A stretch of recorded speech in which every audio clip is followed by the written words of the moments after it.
शदीद तेज़ आंधी क्या नवाबशाह शहर में चल रही है।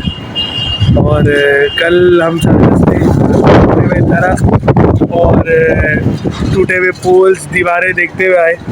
आज फिर यहाँ पे सुबह तक गर्मी थी शदीद और अभी तेज़ आंधी चल रही है। हवाओं की रफ्तार से अंदाज़ा हो रहा होगा आप लोगों को।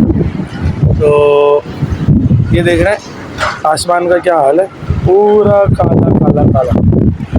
और दुआ परवरदिगार से कि रहमत की तरह बरसे, रहमत ना बने।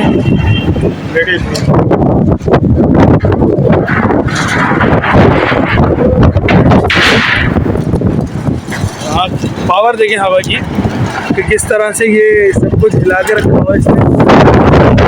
इट्स बेटर कि हम भी नीचे चले जाएं, क्योंकि कल भी यहाँ पर बहुत जो है वो चीज़ें जो है गिरी है यहाँ पर।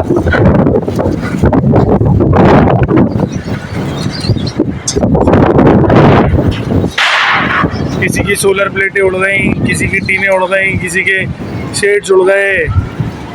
बस अल्लाह पाक अपना रहम करम नाज़िल फरमाए तमाम लोगों पर, यहाँ के रहायशियों पर। और दुआ करें कि रहमत की तरह ही बरसे, जैसे कल जहमत हुई वैसे आज जहमत ना बने। बहुत शुक्रिया।